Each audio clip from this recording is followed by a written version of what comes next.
Veliki pozdrav svima, ja sam Sarpi, vi gledate Sarpi TV. Evo, nije me bilo neko vreme na kanalu, hvala na pitanjima, dobro sam, zdrav sam, živ sam, idemo dalje, guramo, samo jako. Novi kontent je bio, pozdrav za Ivana, pozdrav za sve vas koji ste podržali ovu novu koncepciju kanala. Evo, ispred nas je Tekno Pova Neo 2. Ko nije gledao unboxing ili otpakivanje, ima gore u gornjem desnom uglu, da ne gubimo vreme. Evo ukratko, 7000 mAh baterija, 18W punjenje, Helio G85 procesor, 90 Hz osvježavanja, 682 inča i zapamtite ovo, Panther Game Engine, kasnije ćemo objasniti malo detaljnije. Evo pogledajte telefon, kao što vidite mamac je za otiske prstiju, što bi jedan u komentaru šaljivom rekao, ovo je oficijalni telefon Spidermana. Evo pogledajte ovako, komadina je u ruci, 682, 230 grama težak, osjeti se, debljina 9,6 mm, odnos stranica 21:9, 720 x 1640 piksela, podržava HDR, HD+,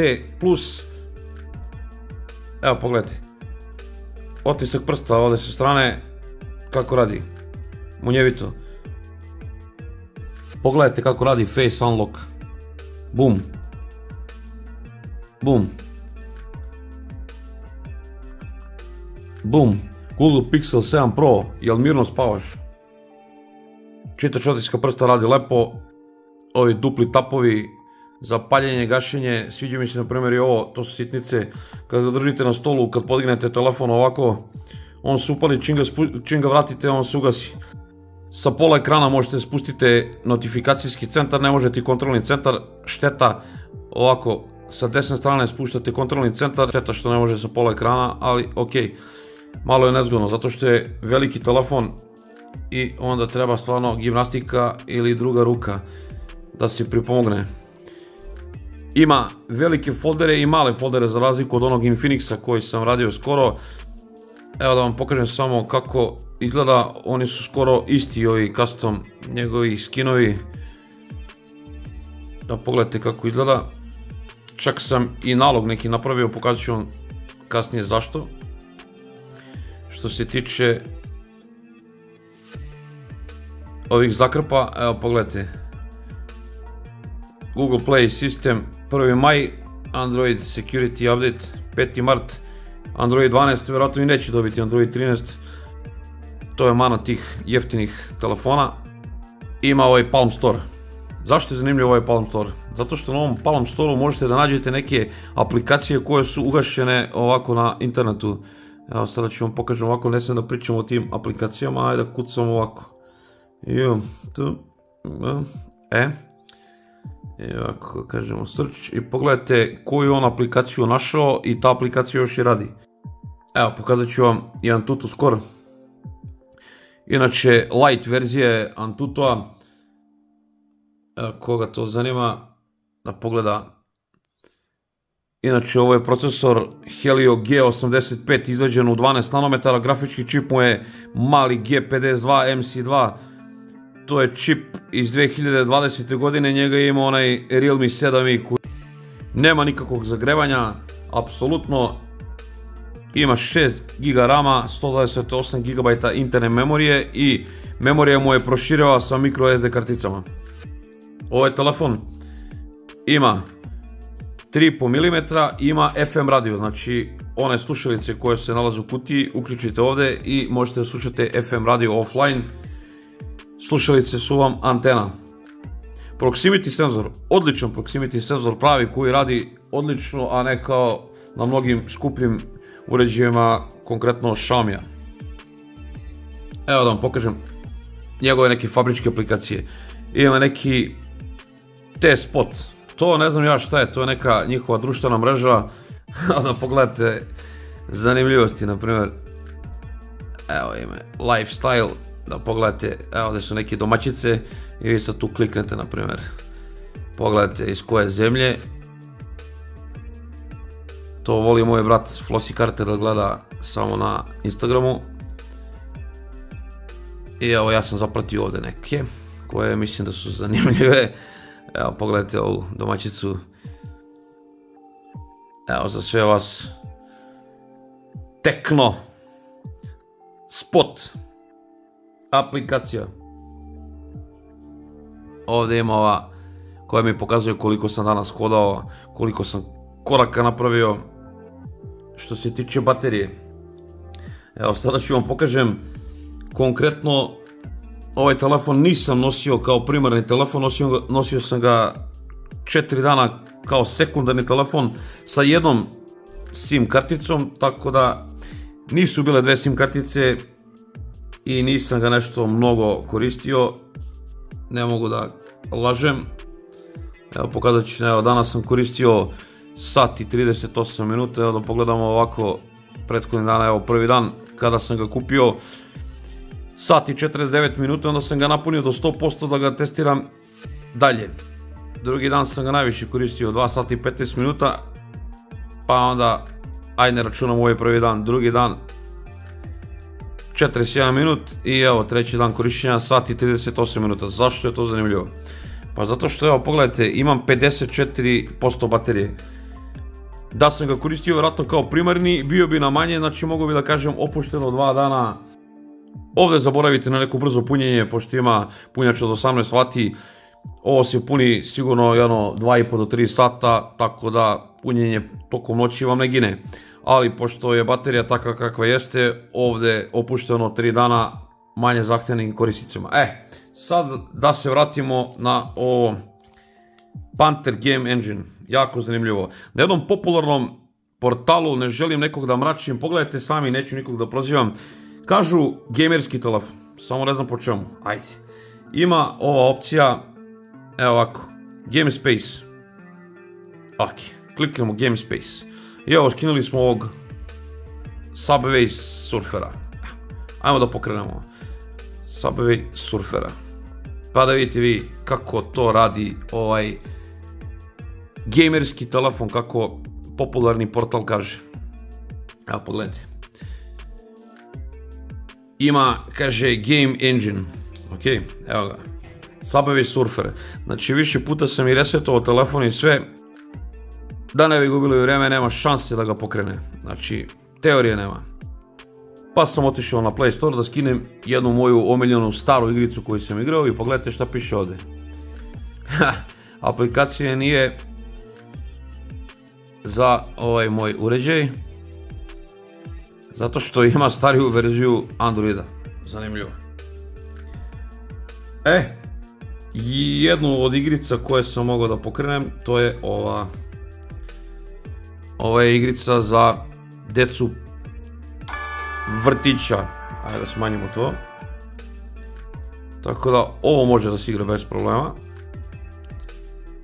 To ima i ova njegova aplikacija fabrička. Ovako, ova AHA Games. Ovakve igrice možete da igrate i ako se po tome ovaj telefon ima Game Engine i zove gamerski telefon, onda ok, i SRP se slaže sa tim da je ovo gamerski telefon. Na GSM Areni sam pročitao da nije stereo. Hajde da pustimo zvuk, da čujete kako se čuje. Evo, pogledajte brzinu rada i otvaranja aplikacija. Ipak je to procesor iz 2020. godine. Evo, sada ćemo da pojačamo. Evo ga, glavni zvučnik. Zapušit ćemo ga. I evo ga, slušalica poziva. Znači, možete reći da ima stereo zvuk. To je lepo. Ima radio FM. Ajmo da pređemo na kamere, pošto verovatno mnogi to jedva čekaju. 16 megapiksela glavna kamera, snima video u 2K i u 1080p u 30 fps-a i ima 2 megapiksela senzor one dubine. Selfie kamera 8 megapiksela, isto snima u 2K i u 1080p. Evo da vidite aplikaciju kamere.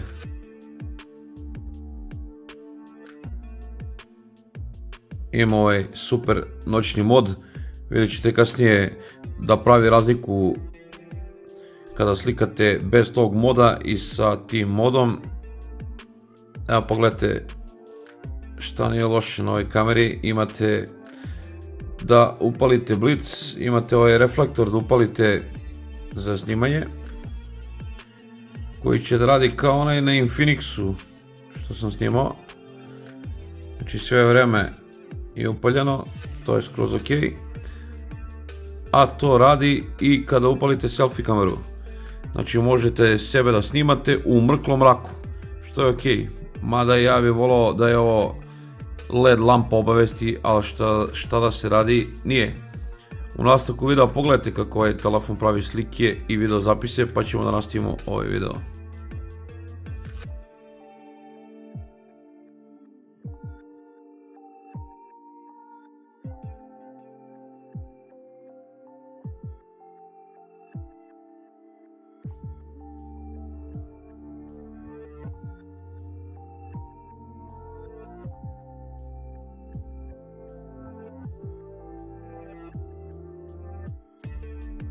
Noć, teški uslovi, snima Tecno Pova Neo 2.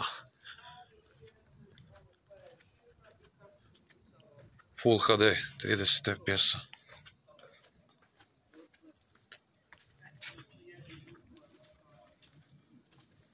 Snima Tecno Pova Neo 2. Noć, teški uslovi, Full HD, 30 fps.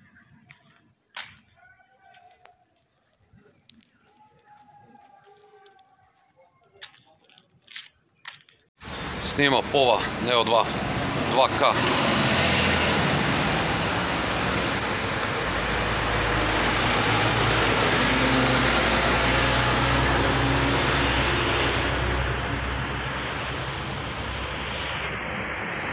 Ajde malo Full HD da vidite da li ima bilo kakve razlike, isto ulica, isto sve.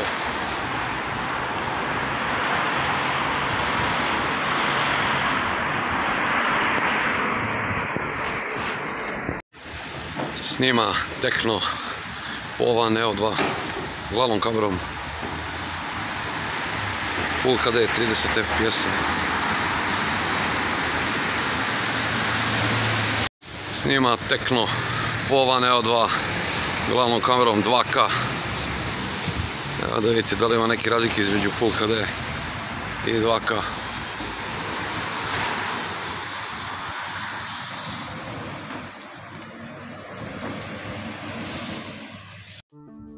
Ako ste vidjeli kako ovaj telefon pravi slike i video zapise, ja nemam tu previše šta da dodam i doduzem. Šteta što je bilo ružno vreme, oblačno padala je kiša, da je bilo sunčano i možda lepše vreme, vjerojatno bi kvalitet fotografija vjerojatno bio bolji. Što se tiče video snimanja, vidjeli ste i sami, ne postoji nikakva video stabilizacija. Jedino ako snimate sa nekim stalkom ili da ste baš mirne ruke i da ne hodate nego da ga držite samo u ruci i da stojite, onda možda i može da se izvuče neki video snimak. Meni se čini da je selfie kamera bolja nego glavna kamera, što je meni van pameti, ali tako je kako jeste. Da damo neki zaključak za ovaj telefon. Dobre strane definitivno ovog telefona, to je ta baterija, znači oni pucaju sa tom velikom baterijom za korisnike kojima je to najbitnije. Cena u zvaničnim radnjama je ispod 20.000 dinara, to je više nego korektno. Ja sam ovaj telefon platio nekih 130 evra, tako da ovaj telefon, ako nađete za taj novac, više nego dobar za manje zahtevne korisnike. Ima 6 GB RAM-a, 128 GB interne memorije, pretpostavljam da je ona eMMC. Proširivo je micro SD karticama, ima FM radio, ima 3,5 mm, proximity senzor odlično radi na ovom telefonu, vidljivost ekrana jako je IPS LCD skroz ok na suncu. Loše strane definitivno ovog telefona, meni se ne sviđa zašto ovaj indikator baterije ne može da bude van ove ikone, ali nažalost to postoji kod mnogo skupih telefona. Igre 0 bodova, znači ovdje igrice nikakve ne mogu da se igraju iako se hvale da je gamerski telefon. Procesor je baš zastareo, to je procesor iz 2020. godine, on radi, ali kako će on raditi kroz godinu ili 2 dana, ja ne smijem da zamislim. Tako da ovaj telefon kome mogu da preporučim, baš ono nekim starijim osobama ili ljudima koje baš briga i za igrice i za sve te stvari koje ja pominjem, kojima je primarno korištenje telefona ono za pozive, poruke, multimediju, neku društvenu igru, to je skroz ok, za ovaj novac više nego korektan uređaj. Šta vam kažem, ko se nije pretplatio neka se pretplati, neka u komentarima napiše neko svoje mišljenje, neka lupi like, tako pomožete rad moga kanala zbog YouTube algoritama. Podelite ovaj video ako vas ne mrzi, vidimo se u nekom od sljedećih videa, puno pozdrava od Sarpi TV-a.